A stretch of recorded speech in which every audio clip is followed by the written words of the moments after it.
Good afternoon. I'd like to say first a big thank you to Stuart Kinsella, the curator of the series, and Chamber Choir Ireland for inviting me to talk about Sir John Stevenson's part songs of Moores and Irish Melodies. And more importantly, we're going to hear them sung by members of Chamber Choir Ireland. This is a very exciting prospect. For me personally, I have been studying the part songs for years, but I've only heard some of them for the first time today in our rehearsal. So what is so special about these songs? To put them in context, Thomas Moore, our national poet, began publishing his famous Irish Melodies in 1808, and a well-known Dublin composer, Sir John Stevenson, was employed to compose accompaniments to the song verses and the introductions, interludes and postludes, which at the time were known as symphonies, believe it or not. Stevenson also made several part song arrangements for vocal duet, trio and quartet with piano accompaniment, and as introductory pieces to the first two volumes he composed instrument-only arrangements of Irish airs. These were done for piano duet. It is these part song arrangements that are the focus of today's lecture recital. During the course of writing my book, Sources and Style in Moore's Irish Melodies, I studied both his solo settings and the part songs in depth. And it seems to me that Stevenson's best work lies in the part songs. He also seems to have taken greater care over these than the solo songs. His prowess as a composer of glees must surely have been of assistance, but sadly the part songs were never going to attract the attention lavished on the solo songs, and so they've remained almost unknown and neglected for the 200 years since they were written. This is Thomas Moore in his study at Sloperton. Thomas Moore scarcely needs any introduction. From his adult years, Moore lived in England, and hence this is his little study in a little cottage. His set of 124 drawing room songs, known as the Irish Melodies, used some of the finest of our Irish airs, to which Moore added poetry in English. The collection was arranged in 10 numbers, published between 1808 and 1834, and became the poet's most recognisable and enduring legacy. Some of the songs were incredibly famous and remain so to this day. The most celebrated were concentrated, strangely enough, in numbers 1, 2 and 5. These include "'Tis the Last Rose of Summer," "The Meeting of the Waters," "Believe Me of All Those Endearing Young Charms," "The Minstrel Boy," "Silent O'Moy," "The Harp That Once Through Tara's Halls," and indeed several others that you would be very familiar with. During the course of the project, Moore became the linchpin, and his involvement ensured its continued success. But this fact has largely obscured the essentially collaborative nature of the work, the success of which was by no means all down to Moore. In particular, it was directly influenced by Sir John Stevenson and the publisher brothers James and William Power, who operated complementary businesses in London and Dublin, respectively.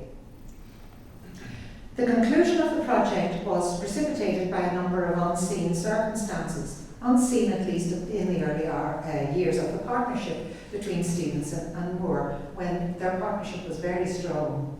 This relationship eventually ran its course, at which time a replacement was found in Henry Rowley Bishop. At this time, Bishop was a young composer flushed with recent success. The publisher brothers were always fighting, usually over money and the rights to the Irish Melodies. You will notice that Moore and Stevenson had no rights over their work or income from its copyright. A court action was taken by James, effectively barring his brother William from issuing further volumes of the songs. As a result, the last 3 sets were published solely by James Power in London, and Stevenson, who had worked with Moore on the first 7 numbers, was then replaced by Bishop. Such troubles were a long way off when work started on the Irish Melodies. Stevenson may be a figure to whom little importance is attached today, but in his own time he was a musician who attracted considerable attention, and the fact that he worked with Moore on such a high-profile project was certainly not by chance. Some sources suggest that Stevenson himself made the proposal for the Irish Melodies project to William Parr, and he may even have recommended Moore as the poet. Stevenson was much more famous than Moore at the start of their working relationship, a fact borne out by the prominence given to Stevenson's name on the frontispiece of the first set of Irish Melodies. And in fact, that endured through several sets where Sir John Stevenson sort of got pride of place on the frontispiece of the Irish Melodies, and Thomas Moore was a secondary name. Yet despite his prominence at the time, it seems that Stevenson's involvement with the Irish Melodies contributed to the destruction of his reputation, which has continued to diminish since his death. There is no doubt that the collector Edward Bunting had a large hand in the dismantling of Stevenson's reputation, but more on that later. Stevenson began his career as a choir boy in St. Patrick's Cathedral. He later joined the choir of Christchurch Cathedral as a bass, and then became vicar choral in both cathedrals. He was considered the leading Irish composer of church music during and after his lifetime, when his music maintained its popularity in cathedral repertoire. His career also flourished in other directions. In the early years of the 19th century, he was appointed organist of the Chapel Royal at Dublin Castle and Master of the State Music.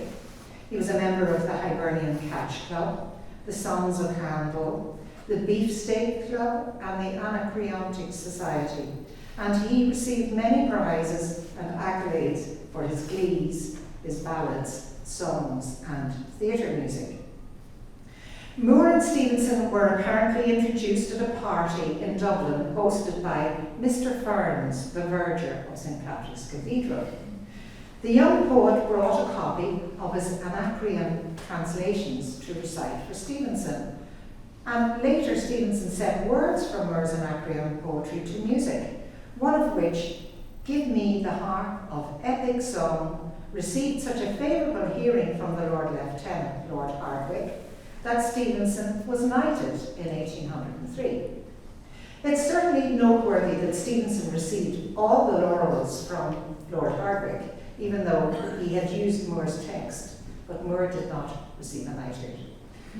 John Stevenson was almost twice Moore's age when they began their working relationship, which, for the Powers, included providing music for other songs apart from the Irish Melodies. He appears to be a larger-than-life character, handsome in appearance, with enormous energy, thriving on not more than 3 hours sleep nightly. Being a rather sociable kind of fellow, he relished parties and other leisure gatherings. According to Bumpus, his biographer, he had a considerable fond of pleasantry and a slight pomposity which considerably enhanced it. In the long run, the partnership with Moore was to prove difficult, and the poet came to describe Stevenson as scatterbrained, a trait which at times strained the relationship and caused Moore no small amount of trouble.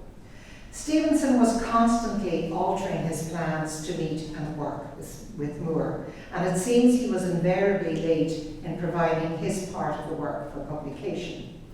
This was undoubtedly the main cause of the plethora of printing errors that occurred throughout the Irish Melodies, because it seems he never proofed the songs. One amusing incident illustrating Stevenson's habits was retold by Moore in a letter to his friend and correspondent, Lady Donegal. Stevenson arrived at Moore's home, the cottage at Mayfield, in October 1814 to work on the Melodies and their new project, the Sacred Songs.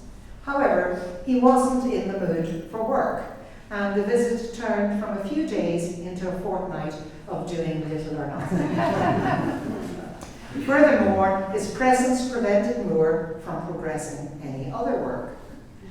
Thoroughly frustrated, Moore then received the dismaying news that Stevenson had sent for his son in London to join him at Mayfield Cottage. But having made the arrangements, Stevenson rapidly changed his mind and decided to go up to London to meet his son there instead. The comical tale plays out that Stevenson passed his son on the road, and the son then remained with Moore awaiting his father's return, and, quote, inflicting all his mess room intelligence, unquote, upon the hapless poet. While Moore could be very disparaging about Stevenson, the poet's opinion of Stevenson's musical ability, when he finally got around to the work in hand, appears to be consistently high. While discussing a verse in one of the letters to James Parr, which Moore hopes Stevenson will be able to make something of, he emphasised it will require that mixture of lightness and feeling which no one knows better than his knightship. After Moore's rift with Stevenson, they seldom met. Perhaps Stevenson was avoiding Moore. Yet Moore retained only fond memories. A year after the composer's death, Moore dedicated his very last of the Irish Melodies, Silence is in Our Festal Halls, to Stevenson. The title certainly referred to Sir John's sociable nature, and the song text included an appreciation for his erstwhile collaborator. Moore added a note. It is hardly necessary, perhaps, to inform the reader that these lines were meant as a tribute of sincere friendship to the memory of an old and valued colleague in this work, Sir John Stevenson. It certainly sounds and feels like a sincere tribute to an old friend from Moore, even if at times Stevenson had driven him to distraction.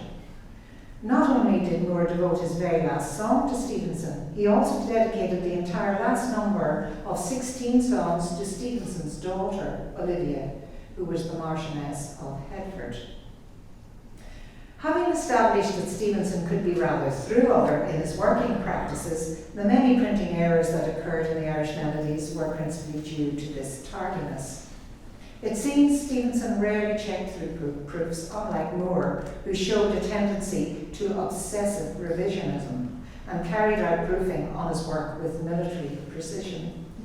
However, this alone does not explain why Stevenson's reputation suffered so badly from working on the Melodies, or indeed why it has continued to sink even further right up until the present day. Stevenson received vehement criticism from Edward Bunting, who was probably the most respected of all the collectors of Irish airs. Bunting had been employed to write down the airs of the ancient harpers who came together for almost the last time at the famous Belfast Harp Festival in 1792. He subsequently produced 3 landmark collections. The first of these, published in 1796, was extensively mined by Moore. Undoubtedly, Bunting was jealous of the fact that the Irish Melodies were a huge economic success, while his own collections barely covered the cost of publication. And naturally, he felt that Moore and Stevenson had profited from his work where he had not. But he publicly denounced the extensive alterations which had been made to his carefully notated airs. Through my own research, I have proven that Bunting was largely mistaken regarding the alterations to the airs, as Moore used other sources apart from his, which are much closer to the versions in the Irish Melodies. Nonetheless, it was Stevenson and not Moore who had to bear the brunt of that criticism, with devastating consequences. There are other problems associated with Stevenson's work which I will endeavour to put into context. He was described as a poor man's Haydn, a poor man's Haydn, and certainly the very early collections show a great deal of fussiness in their ornamental piano writing. But he quickly began to temper this tendency, and I believe composed rather intuitive arrangements at a later stage. However, these original settings of the Irish Melodies are never performed today, so it seems unfair that Stevenson's reputation should continue to suffer in this way without careful scrutiny of the material. It must also be remembered that dealing with the vagaries of Irish airs, particularly the more modal airs, and imposing Western European style harmonies on them, was entirely foreign to their earlier performance style. For instance, how they would have been played by the ancient harpers. And the contemporary practice of marrying the airs to diatonic harmony was a very new concept at the time and was largely untried and untested. So in this respect at least, Stevenson was a pioneer, and he could hardly have had complete success with all of these experiments. When Bunting's first collection is examined, many of his efforts in this regard are, I think, really bad, simply dire, and certainly much poorer than Stevenson's. So let us look at some of these early songs. Without doubt, there's a marked disparity between the accompaniment to the song verses themselves and the piano introductions, aptly demonstrated by the setting of Erin the Tear and the Smiling Nine Eyes. The treatment in the song verses smoothly vocal, as you will hear, but the introduction is overly complicated. It also bears little or no resemblance to its spectacular air, Eileen Aroon, which at the time was one of the most famous and best loved Irish airs. Yet Stevenson manages the verse accompaniments very tastefully. This disparity between the suitability of the piano introductions and the accompaniments diminished over time, as I've said. And with experience, Stevenson just became more successful at writing them. To me, this part song is simply a glee, and its piano accompaniment must surely be considered largely superfluous. We are going to perform Erin the Tear and the Smiling Nine Eyes now, and I will drop out when it comes to the second verse to hear it a cappella, which I'd just like to hear what you think about my theory, because it seems to me it's much more successful like that.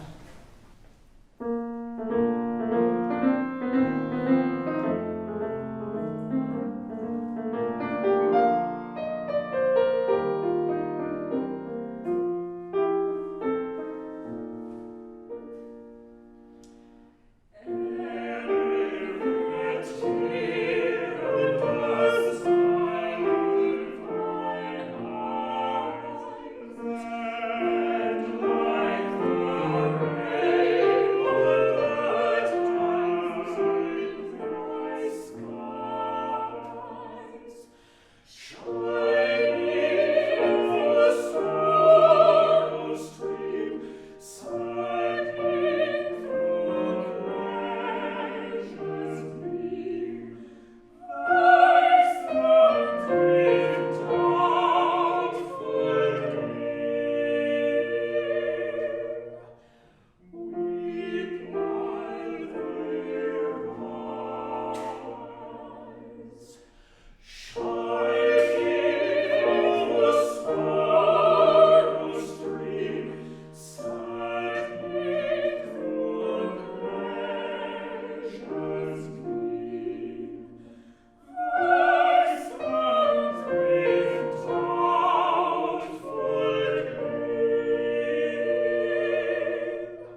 certainly no expert on the practice of singing glees, but I understand that they were composed usually for 3 or more unaccompanied voices, and by this definition, that part song is as close to a glee as we can get within the Irish Melodies.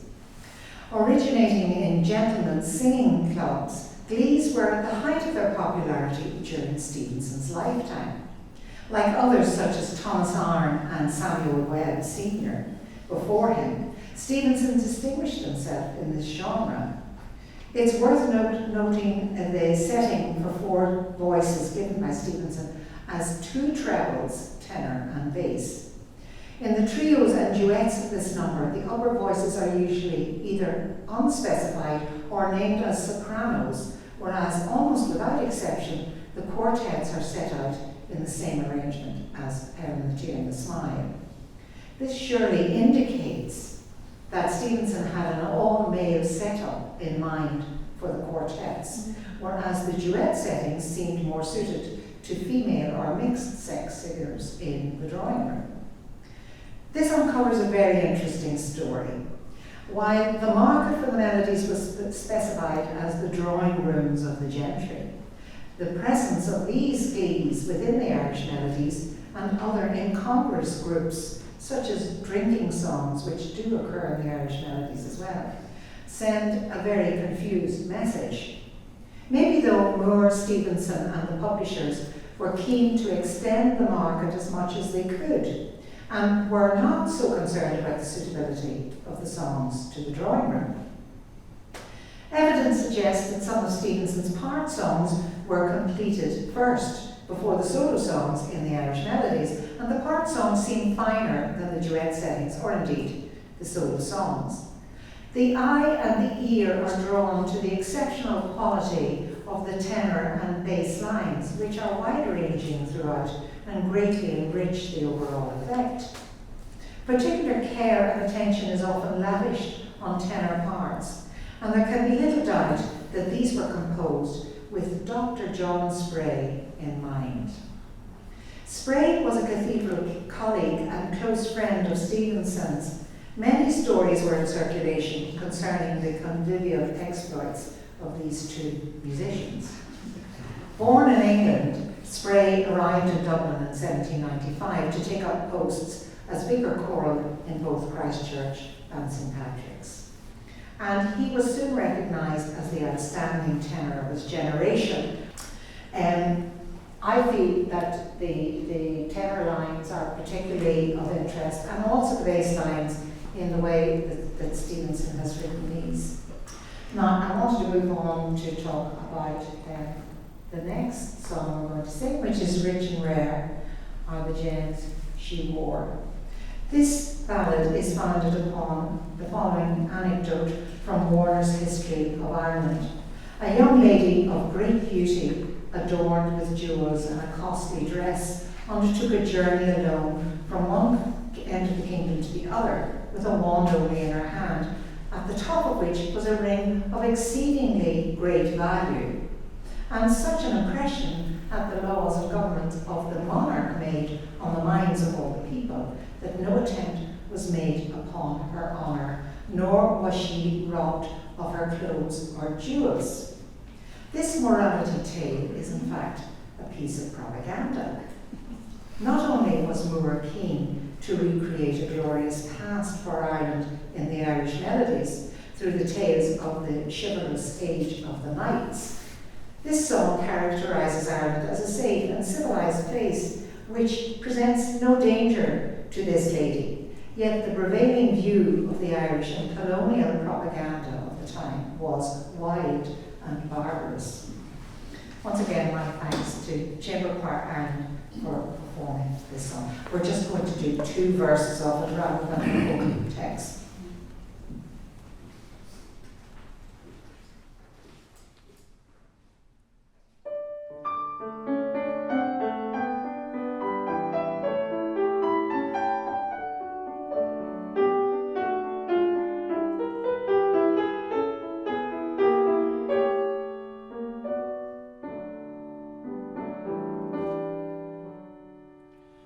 Rich and rare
look at one of Moore's really famous songs, The Last Rose of Summer.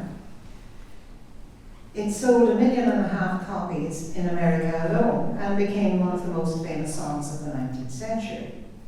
It was sung by many famous sopranos, including Adelina Patti, who recorded it in 1905 on a wax cylinder at the very end of her career.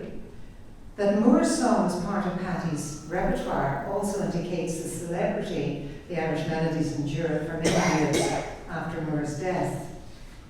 The song is full of symbolism, but the real meaning has remained locked away for a very long time. Various explanations have been projected. It could be an ode for a rose bush, a love song, a memorial for absent friends or those who have passed on, or an amalgam maybe of several of these. The lyric became known as a metaphor for old age, as the rose pines for its lost companions. And over the years, so many legends have grown up around the song that separating fact from fiction has become practically impossible. The basic facts are as follows. A propagation of the rose bush that inspired Moore's lyrics now grows in the National Botanic Gardens, Glasnevin in Dublin. It was taken from a cutting at Jenkinstown Park, County Kilkenny, where in 1805 Moore was reputed to have seen this rose in the garden. While it has become one of the most popular sites in the Botanic Gardens, the rose bush is far from impressive, yielding a small, rather unassuming pink bud and flower. Such a plant would seem an unlikely inspiration, added to which this explanation leaves lots of unanswered questions when the text is examined. It may be clarified by other interpretations, providing convincing proof that it has been masquerading in disguise for the last 200 years. The name Rose, signifying a dark-haired girl, had specific connotations in Irish patriotic literature, and Moore was undoubtedly aware of the song Roisin Dubh, or Dark Rosaleen, who, along with Kathleen Ní Houlihan, represented Ireland. The withering of the rose is brought about by an English wind. Here the words of the last verse come readily to mind, when true hearts lie withered. Added to this patriotic theme, the rose was a Marilyn symbol associated with martyrdom. In the last rose of summer, the rose's mates lie in the garden, scentless and dead. Were these not Moore's united Irish friends with whom he undoubtedly sympathised? Not only have hearts withered, but fond ones are flown, and Moore adds, "Oh, who would inhabit this bleak world alone?" One explanation for the general lack of understanding of this song lies in the confusion associated with the rose and its ready linkage with England. Yet the symbolism has been fully recognised in an Irish context. Yeats declared the rose a favourite symbol with the Irish poets, and it is a notable element in other songs by Moore. For example, the roses linger in the very first of the Irish Melodies, Go Where Glory Waits Thee. The bed of peace contains crumpled roses in Lesbia as a beaming eye. And in Farewell, but whenever you welcome they are, the scent of the roses still lingers around the broken glass. In other words, the heroes, while absent, are still remembered, symbolism which was frequently employed by the United Irishmen. The following words from verse 2 are worthy of scrutiny. Were thy mates of the garden lie scentless and dead. This is Moore's original text, but it's worth noting that in Benjamin Britten's setting of The Last Rose of Summer, this has been changed to lie senseless and dead. On the face of it, senseless may make more sense, excuse the pun, except that the significance of the scent of the roses is not understood. These verses signal a whole body of lyrical writing that properly belongs alongside Moore's politically motivated, or dare I even say, rebel songs, yet singers of this song do not recognize it as such. This is surely because more hints at alternative meanings, particularly in the references to flowers and roses in particular, lending themselves to other interpretations. Roses and rosebuds were particularly common themes in popular English song. Sir John Stevenson himself won a prize from the Glee and Catch Club for his buds of roses, and the theme of lost youth explored in The Last Rose of Summer coincides with many other songs of the period. The more conventional expression of withered roses offered Moore an excellent opportunity to utilise such ambiguities to his advantage. So to finish, Stevenson has provided us with another lovely four-part arrangement for this song, but I've asked Aisling to sing the solo version of the first and third verses with the four-part harmonised version in the second verse.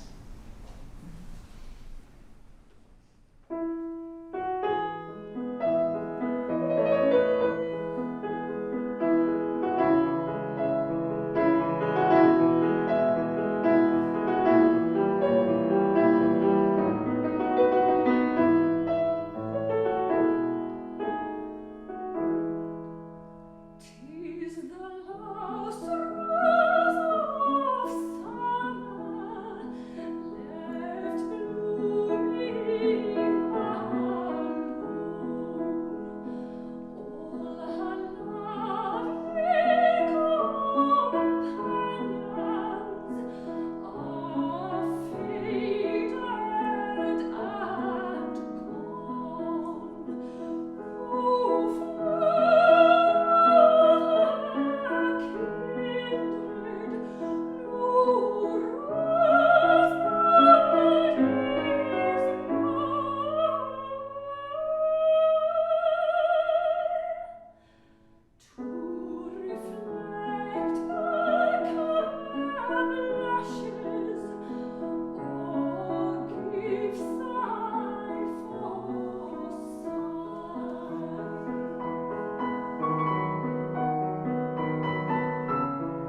thanks so much to Stuart Kinsella and Chamber Choir Ireland for giving me this great opportunity to try out those part song arrangements by Sir John Stevenson.